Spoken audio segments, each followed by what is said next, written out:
at any given point in time, every cell in our body is making a decision, or we could say it voting for should I stay or should I go?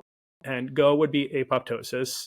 I stay would mean like, nope, like I'm still healthy enough. I still can contribute. I'm going to stick around. And there's proteins inside cells that at the end of the day are the key voters. I mean, this is really important, you know, when I'm thinking for mums like me, right? And you're working all day and you can feel like your resources are used up. And you come through the door and then you feel like your kids or your partner's getting the breadcrumbs of you, which is not what you want. So it's interesting then in that situation, what you're saying is actually taking the full dose in the morning will allow you to have better support for those resources. Would you advise that as opposed to, say, taking 3 capsules in the morning and 3 at midday?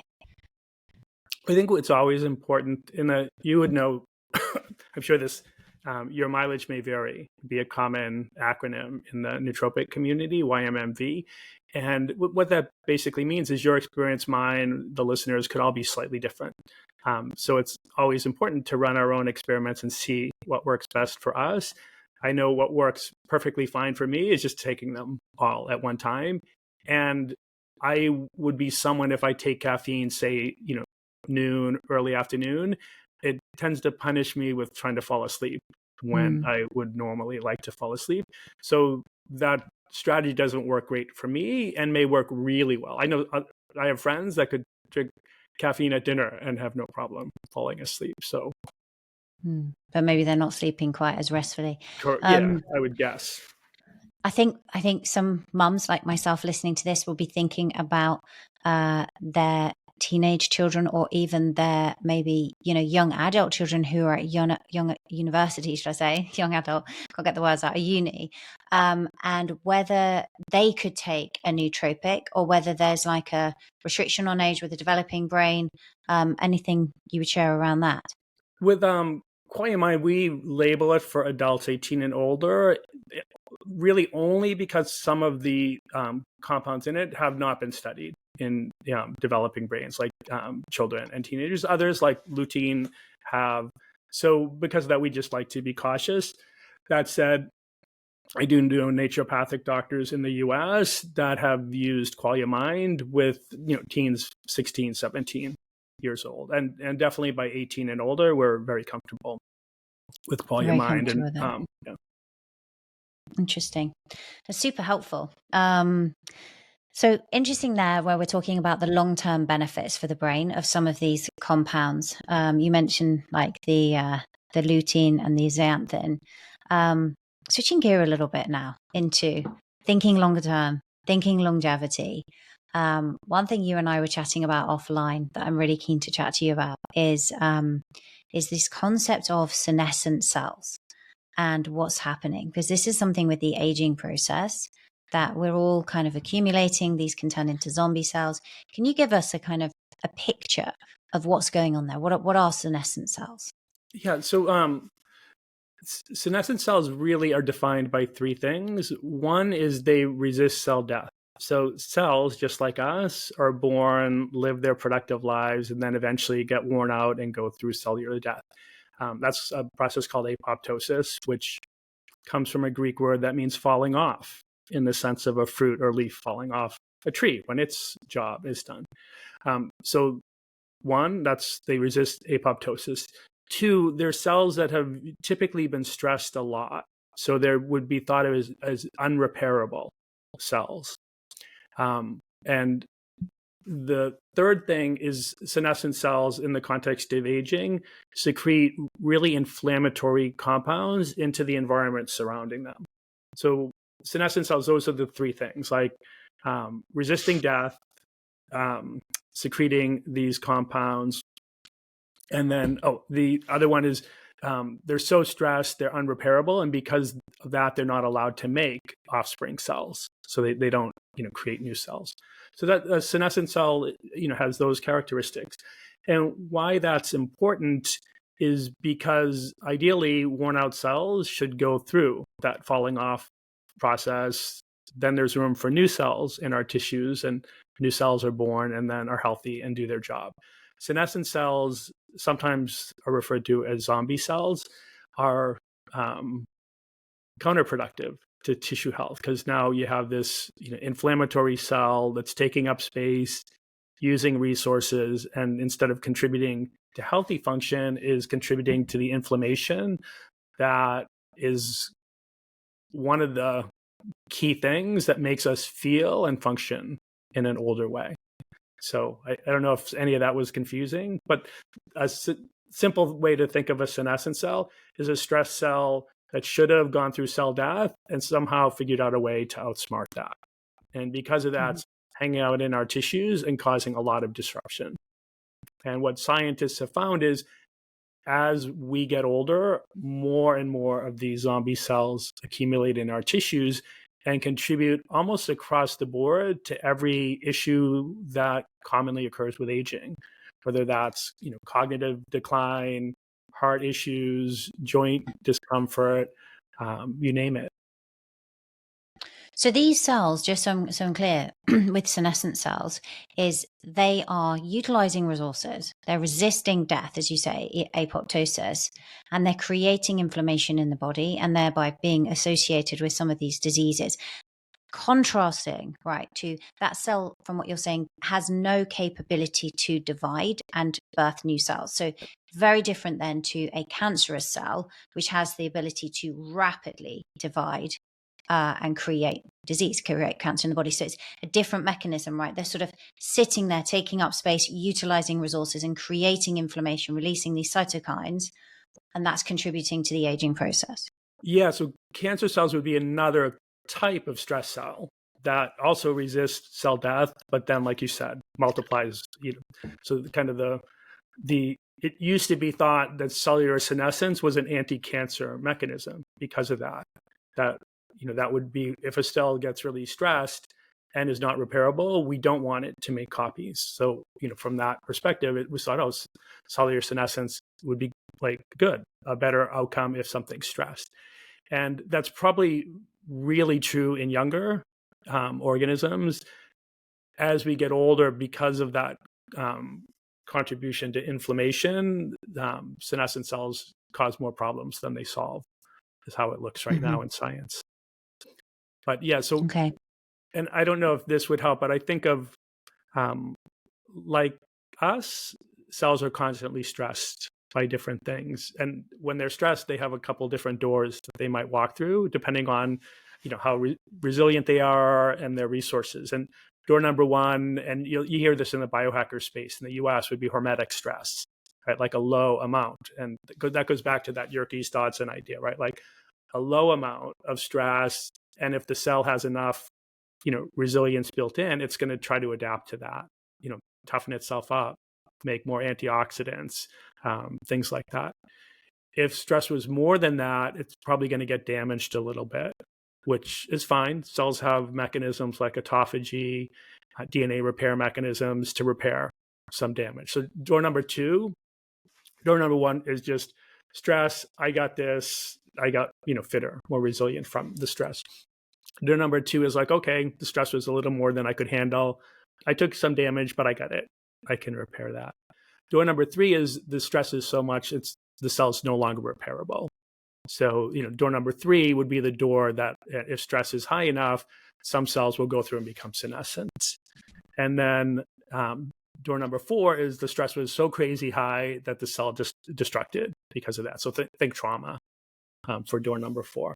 And so part of a lot of the reason we do things, or that some of the healthy things biohackers would do, like cold plunges, are to make cells more likely to go through door number one or door number two at the end of the day, right? So your fasting behaviors, exercise, all these things help cells become more resilient and often promote these mechanisms that repair the damage. But once a cell is unrepairable, the only real option then is we have to get rid of it. Okay. So if these hormetic stressors are kind of encouraging those cells to go through door number one or two, if we are in a comfort crisis and we are not exposing ourselves to stress, but the cells obviously are exposed to other stress, right, in the form of EMFs and toxins and loads of things that we probably don't need to dive into. then those cells are more likely to become senescent cells. Would it be fair to say that this sort of resiliency of exposing yourselves to moderate amounts of stress and then recovering reduces overall cellular senescence? Yeah, I think of things that would, as an example, promote autophagy, right? So like which is a repair process inside cells, would act to slow the accumulation of senescent cells as we get older. Mm. Okay. So I mean, I think that's probably why exercise itself, right? I think it was Robert Butler at the Anti-Aging Institute in the US said if exercise was a pill, everyone would take it or something, because I think it is so magical, right? And in terms of its ability to stimulate that autophagy. So when we're looking at cellular senescence, you've developed a senolytic that I've Yeah. recently been taking, which is why I was so excited to speak to you, because I really, really like it and the way it makes me feel. What I really like about it, before we dive into the ingredients of what's in it and how it's working, is that it's not something I have to remember to take every day, which can be actually quite difficult. And you can end up with so many different supplements, right, on a long list that you need to take for all these different pathways in the body. And it can feel like a lot, especially to carry around, a lot to remember. The senolytic that you've developed is you take it for 2 days each month. Can you Correct. explain how that's working? Because that's pretty transformational. Yeah. Would you happen to be a gardener or have any experience gardening? I don't garden a lot myself, but I Okay. have some experience.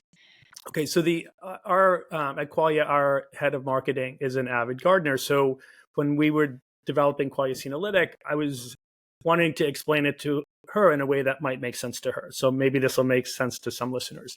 So I mentioned apoptosis comes from a Greek word that means falling off, in the sense of a fruit or leaf falling off a tree or plant.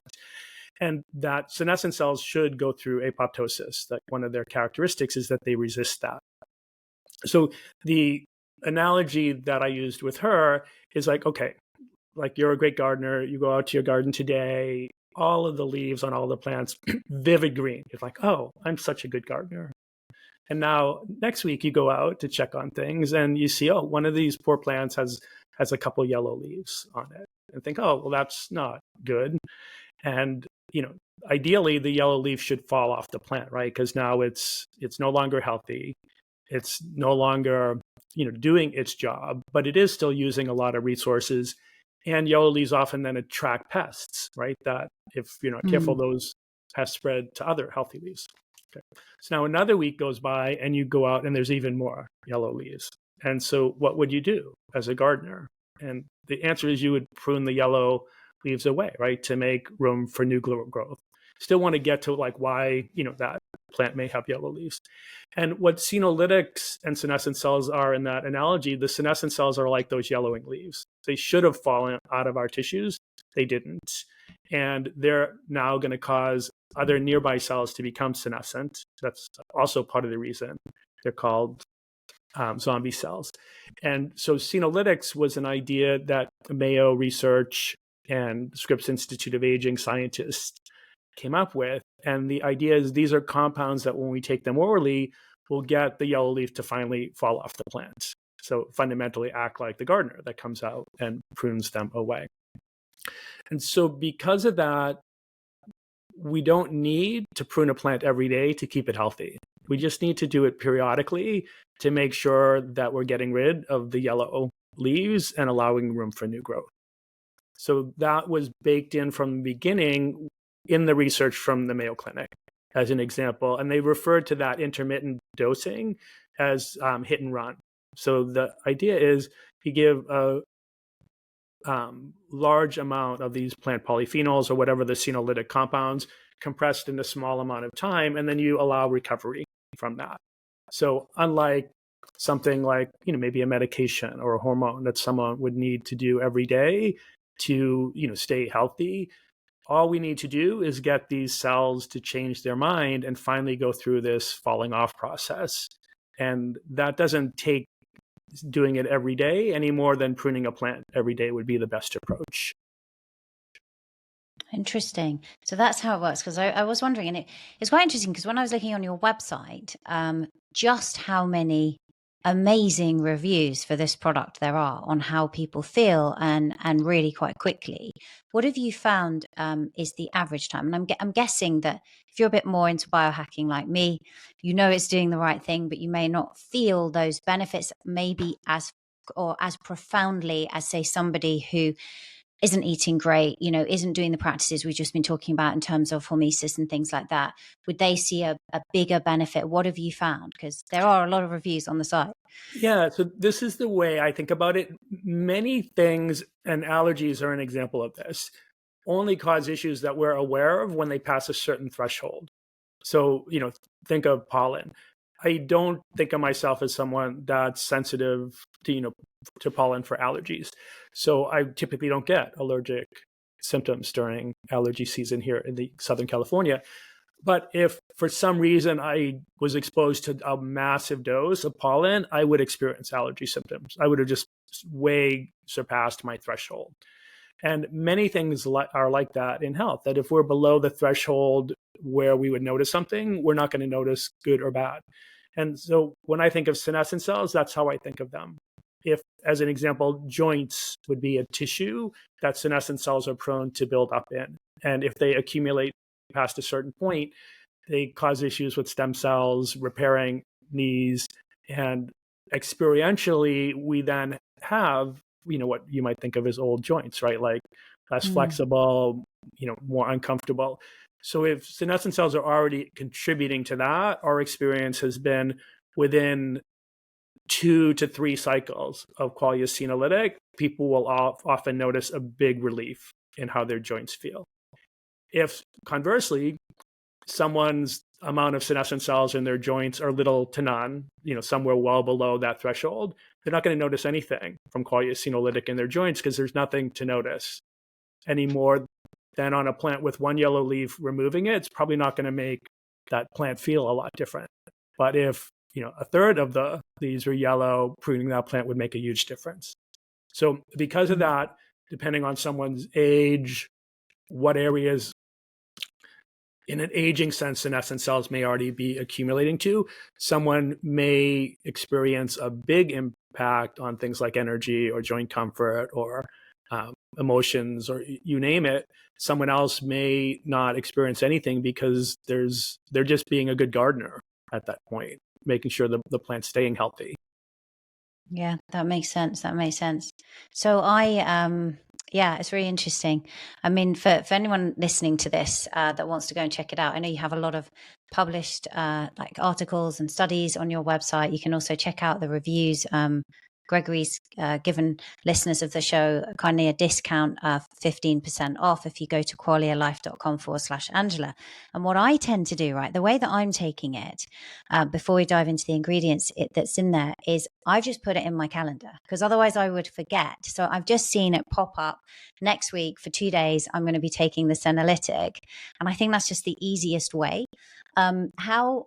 How consistent do you think people need to be with that month timeline? I mean, as I say, I literally, as soon as I took it, I put it in my calendar for the next month. I just find that the easiest way. But how consistent do we need to be with that?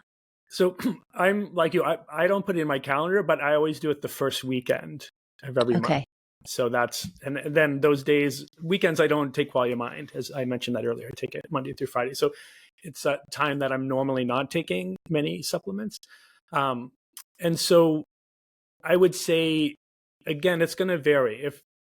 So for listeners, I'm 62. I do it every month. I've done it every month since before we launched it, because I was taking the prototypes as the original guinea pig.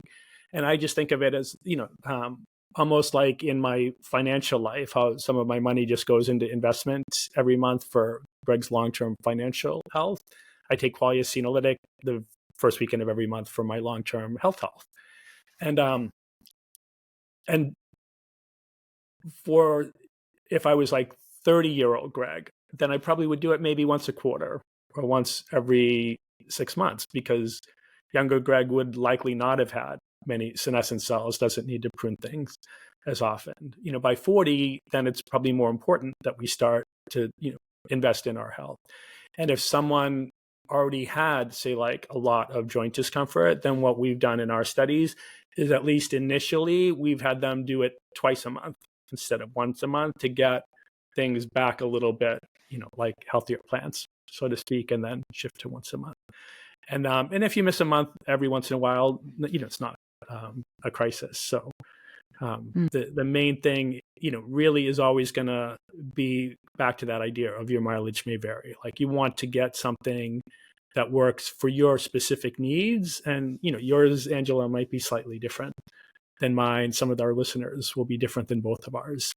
But the most frequent I've ever heard of someone doing quality of senolytic is every weekend. And that was a doctor managing one of their clients. In our studies, we will typically, start people on twice a month. And then for, a routine, our, default is what you and I are doing. Find 2 days once a month, put it in, and just make it part of your habit. It's interesting that you mentioned the joints, because that wasn't like, before speaking to you, that wasn't the first place that I had jumped in my mind. I was thinking, okay, this is just clearing out cells, senescent cells across the body. Maybe it's going to improve my brain, things like that. But I did have a little thing griping me on my knee. And as you're saying this, I'm like, it's strange that it doesn't gripe at me anymore. So, it likely is the senolytic. Presumably it's also, though, right, those are things that we can pinpoint, right, and go, okay, I have pain here now, I don't have it anymore. Some of the reviews people are talking about energy. This is also impacting presumably things like cognition, heart health, like other areas, right, that we can't necessarily feel. Yeah. So one of the interesting things is that different tissues, cells age at different rates. So I think if someone Googled it, they would see cells live for 7 years. But that's the average, where neurons in our brain are irreplaceable. We never make new neurons. So heart cells, I think, live on average about 4 decades. So very long lives. I think muscle cells about 15 years, liver cells 1 to 3 years. So depending on the tissue, cells sometimes turn over relatively quickly, sometimes really slowly, sometimes not at all. And that's important because the tissues where senescent cells were originally thought to play the biggest issue were endothelial cells. So those are the cells that line all of our arteries and vessels. So think heart health. But you mentioned ginkgo earlier for blood flow. I'm sorry. So anything with blood flow. Immune cells, so immunosenescence, so that tendency for the immune system to perform poorly as we age. And then what are thought of as connective tissue cells.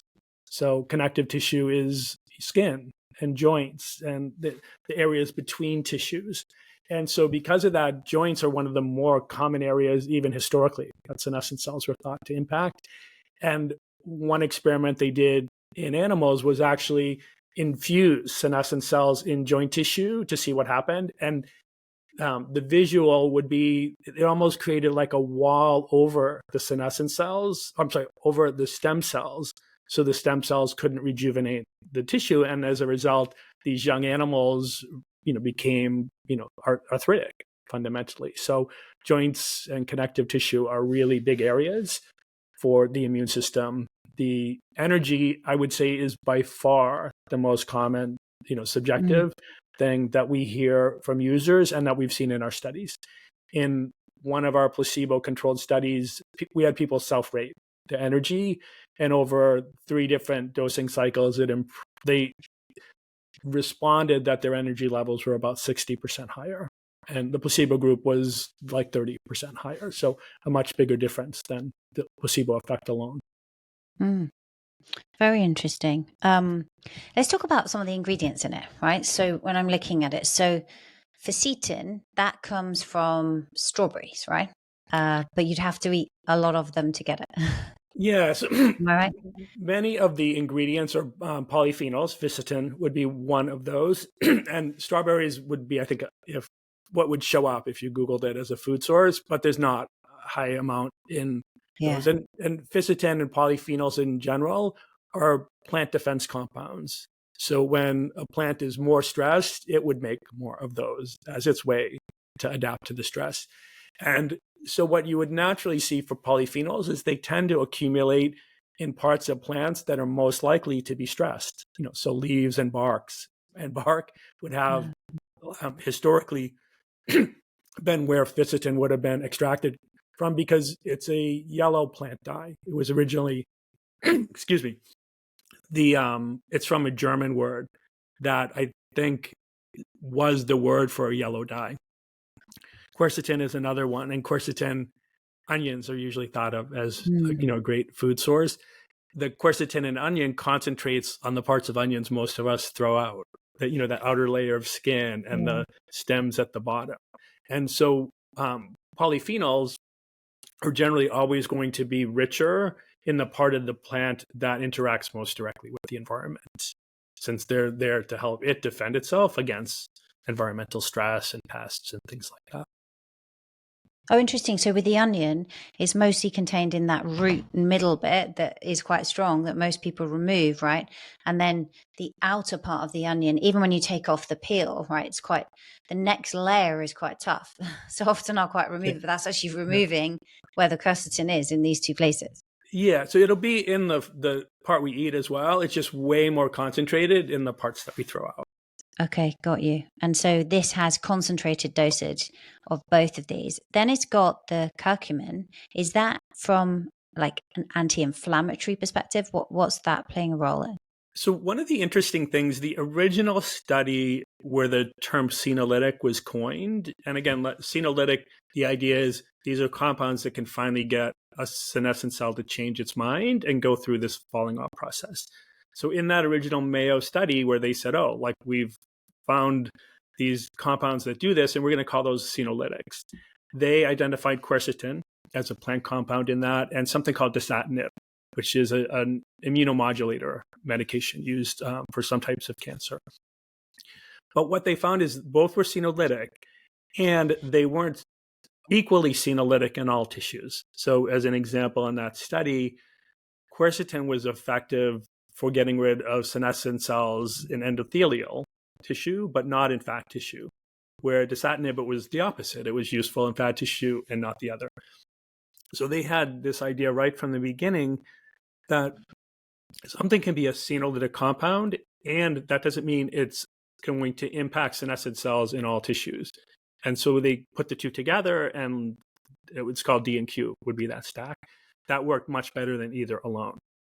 So getting back to your curcumin example, curcumin so far in human studies looks like it's more impactful in things like knee cells, chondrocytes, and the other cells that are in joint tissue. So each senolytic compound in quercesenolytic has some overlapping benefits, but some seem to have some tissue specificity that others would miss if they weren't stacked together.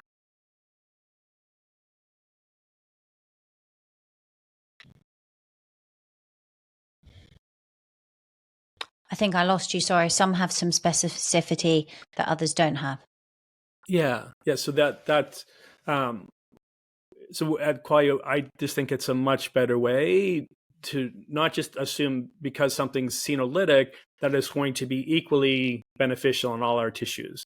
So, part of our goal when we created quercesenolytic was to find compounds that were senolytic in a variety of different tissues. And all the polyphenols, the curcumin, those seem to have some affinity for supporting healthy joints. Where I mentioned quercetin, endothelial tissue, fisetin, so far, multiple tissues, but brain, fat tissue would be two of those. So the goal is to get as broad support as possible so that we're pruning these cells off from multiple tissues at the same time. And as you say, these are coming from parts that we wouldn't necessarily eat, right? So with the olive, it's the olive leaf extract that you're using, and then the soybean is actually the seed. Correct. Yeah, and it's the soy is concentrated for the types of polyphenols in soy, which are called isoflavones, and they mechanistically do some of the same things that dasatinib would do, just on like a cellular stress level. They're thought of as what's called tyrosine kinase inhibitors. So they would play, from our perspective, a complementary role to some of the other polyphenol ingredients in the product. Interesting. And then the luteolin. Yeah. What's the function of that? So luteolin would be structurally, if you looked at like the molecule of luteolin and quercetin, they would be almost identical. There's just one chemical difference to it. They would both look really yellow if you looked at them visually, but luteolin seems more impactful in the brain and central nervous system, and would share a lot of the same underlying ways that it's in a senescent cell with both quercetin and with fisetin. One of the things that's really noticeable with quality senolytic, when you look at the capsules, it's a really pretty light yellow color. And it's because fisetin, quercetin, curcumin, luteolin are all really yellow pigments. Yeah, you do notice that. The milk thistle, is that primarily geared at the liver, or what's that doing? Yeah, so milk thistle, like amazing herb. So that and the extract we use is made from a company in Spain that's been making milk thistle extract since around 1970. And milk thistle with naturopaths, we've historically thought of that as really important for liver health. One of the reasons we put it in is for that, but another reason is it also has some unique mechanisms. Like it would be SRC kinase would be that mechanism. And it's one, like, I guess stepping back, the way I think about it is that at any given point in time, every cell in our body is making a decision, or we could say it voting for, should I stay or should I go? And go would be apoptosis. Like stay would mean like, nope, like I'm still healthy enough. I still can contribute. I'm going to stick around. And there's proteins inside cells that at the end of the day are the key voters for that. And they're pro and anti-apoptotic proteins is how scientists would call them. And so the goal with Senolytics is for these stressed zombie cells to get them to change their mind. We don't have to get them to change their mind and vote every day. We just have to get them to that cell to change its mind once. And the thing that these cells are relying on to linger, to like basically say, nope, I'm voting to stay, are referred to by scientists as SCAP networks, which stands for senescent cell anti-apoptotic pathways. And so something like milk thistle just works in those SCAP networks in a complementary way to something like fisetin. But the goal at the end of the day of combining these different things together is just to finally get these cells to change their mind and finally decide to go and follow through on that process they should have gone through at some point in the past and had been resisting. So they're all working synergistically together alongside the last two, which is the pipolongum and the senactive. Yeah, so senactive we'll talk about first. So senactive specifically has been studied for senescent cells in muscle tissue, which are super important. So one of the things that happens as we get older is called anabolic resistance. And what that means, and in this case, resistance would be the same idea as in something like insulin resistance. Insulin resistance meaning that we're making enough insulin, but our cells that should be listening for that signal are somewhat deaf to it. They're not responding appropriately. And as we get older, we tend to get anabolic resistance, which means that things like enough protein and weightlifting that would typically cause that anabolic muscle growth signal, as we get older, we don't hear that signal as well. And so we don't get as good muscle growth and quality of muscle. And what they found so far, several different groups of scientists in animals, is that one of the reasons that anabolic resistance occurs is because senescent cell accumulation in muscle tissues with aging. And that if they did senolytic interventions, that reduced the muscle senescent cells, and then muscles all of a sudden were anabolically sensitive, like a younger animal. So senactive, that you mentioned, would be one of the compounds that to date in humans has been studied as a way to reduce some of the senescent cells in muscles. And going back to what I mentioned, we want to support multiple tissues at the same time. Yeah, I mean, this is really interesting then, because like, for example, me being 49-year-old woman, right, that anabolic resistance is a real thing, particularly in that perimenopausal category, right, as we see that drop in estrogen, and we can do things like hormone therapy. I weight train a lot, things like that. But it sounds like that ingredient is actually giving me a real lift in terms of clearing out some of those cells that are inducing that anabolic resistance. And then the kind of high intensity work that I'm doing, the strength training to improve that mitochondrial health and that insulin sensitivity together, that's actually going to make me younger by Yeah, the so that's sounds of it. It's a complementary yeah, strategy. that's the goal, right? We want our cells to, like naturopaths in the US when I was a student way back 30 years or so ago would have said something along of lines like, our health depends on the health of our tissues, and the health of our tissues is dependent on the health of the cells in those tissues. So with, muscle quality as we age, one thing that's very clear so far in animals is part of the reason we get these issues with muscle quality, strength, and size as we age is because of the accumulation of senescent cells. So yeah, so Senactive is, we put it in there as a strategy to help prune away for that tissue. Interesting. And then the last one was the Piper longum. Yeah, so piperlongamine is a compound found in an Ayurvedic plant called long pepper. So black pepper, I'm sure people are familiar with, and black pepper has an alkaloid called piperine that sometimes you'll see people combine it with curcumin as something to improve bioavailability.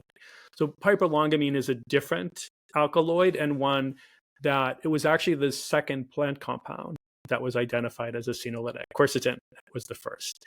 And piperlongamine works in a completely different way than any other plant compound as a senolytic.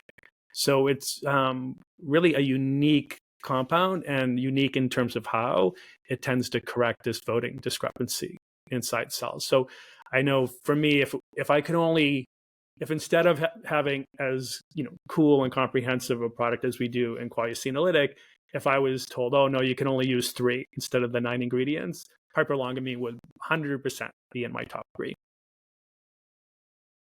Interesting. Yes, really super fascinating just how they work together. I guess the question remaining in my mind is, am I taking this in the right way? I know I'm taking it once a month, but and for people listening who want to give this a go, should it be taken on an empty stomach? Should it be taken in the morning? Is it best taken at night when we might be doing more cellular cleanup? Like, is there a specific time of day or method of taking it? That's a great question. And what we've done in our studies is keep it as simple as possible for people. So we've allowed them to take it with or without food. We generally recommend earlier in the day, but whenever is convenient.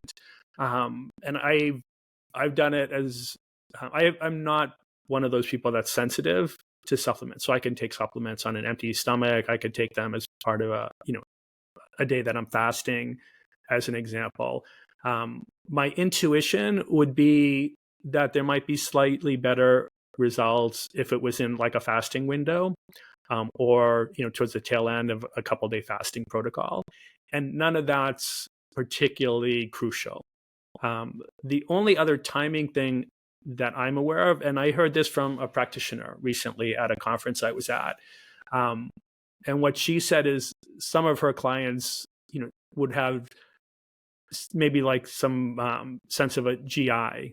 Like, so polyphenols, and this is a large amount of polyphenols in Qualia Senolytic, will get to the gut microbiome in some quantity where they actually do. There's certain organisms in our gut that thrive on polyphenols.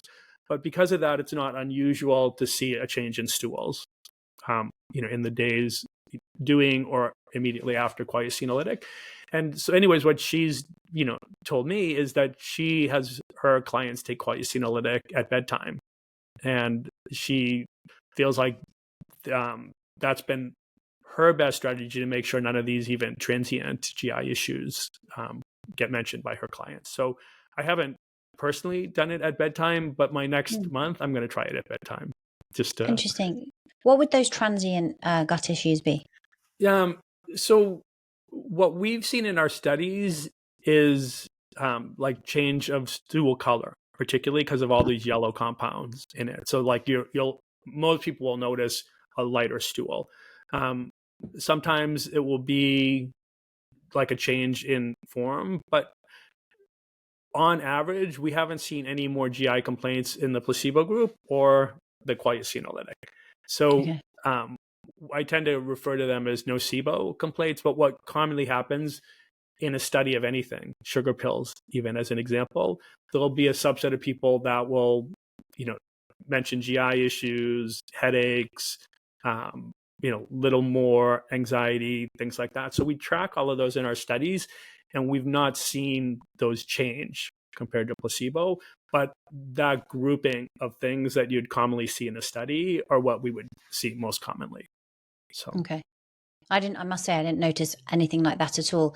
I suppose the other question would be, if we're looking at doing it at a time when maybe we're using some other form of hormetic stress, like you were saying at the end of a fast, let's say, for example, we've just done an overnight fast, done some morning fasted exercise, would that be a good time, or would there be any conflict insofar as I know that certain antioxidants, right, like artificial forms of vitamin C, would not be advisable post-exercise, because actually that small amount of oxidative stress, a certain amount of oxidative stress that's caused, we want our body's own antioxidants to kick in, things like glutathione production.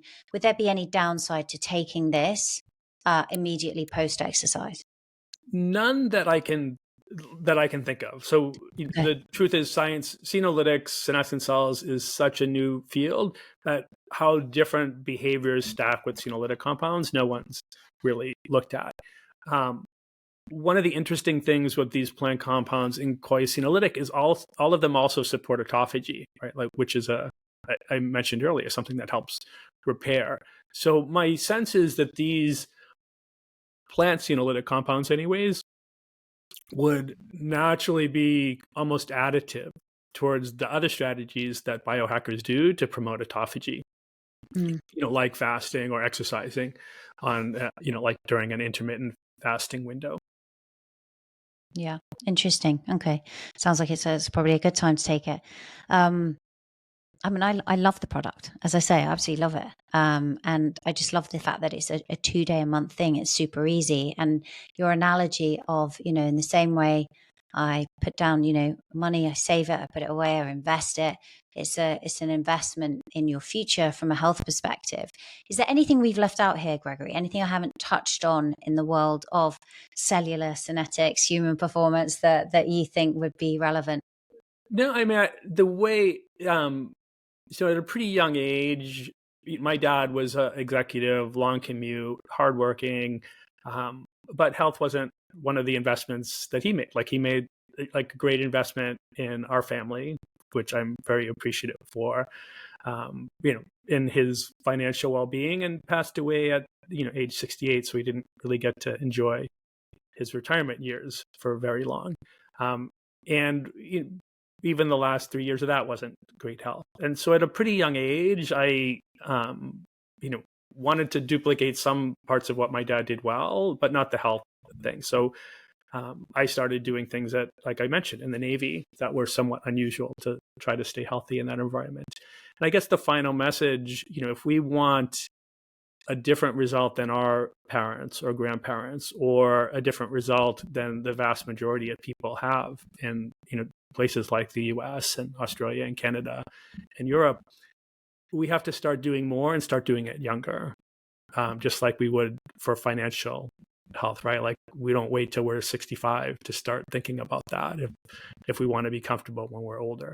So that would be, in part how I think of things like senolytic, but even Qualia Mind, right? Because I mentioned there's a lot of long-term brain health ingredients in that. And so whether it's, supplements, our diet and lifestyle behaviors, if we want to have great results 10, 20, 30, 40 years down the road, we really need to start making that investment today, is how I would think about it. Yeah. Yeah, I couldn't agree more.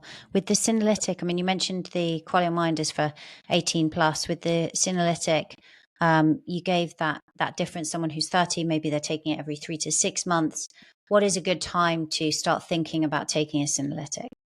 I would generally say, like, around 40, start to make that investment. Okay. And if for some reason, like, I know younger Greg in the Navy got exposed to a ridiculous amount of stress. Chemicals, toxins, metal particles, you name it, because I went through 2 6-month overhauls, plus body clock and normal things when we were out at sea. So, my guess would be younger Greg probably had more stress, at 28 than, some of my siblings that had, more comfortable office jobs. If there's something that caused someone to have a lot of cellular stress at a younger age, then maybe, they would want to be a little bit more aggressive. But in general, I would personally think, starting to get into that late 30s, early 40s would be the time to start investing in senolytics, at least periodically. And then, the older we get, the more likely that investment is paying off some debt immediately in terms of pruning away what we don't want. Yeah. That makes sense. And I guess for someone listening to this who maybe has been, an athlete in their younger years, they put their body under significant strain, thinking, particularly like in the UK, I mean, in the US, you have football, American football, right? It's quite hard wearing on the joints. Here we have rugby, even tennis players, right? Men and women, the way that you're using those lateral movements and that speed, and there's a lot of stop-start, it can put tremendous pressure, particularly on like the knees and the hip areas. It sounds like this could be, with the ingredients in it, something that could be very helpful. Yeah. And then, certain things like our immune system, if we're struggling with that, then probably senescent immune cells are contributing. So, it's always important to do our own self-experiments. But if a system's already misfiring, it's almost a certainty that inflammation is part of that. And so, when that's the case, then things that can help counter inflammation can be part of the long-term solution. And this would be just one of those, things that can help with that. Amazing.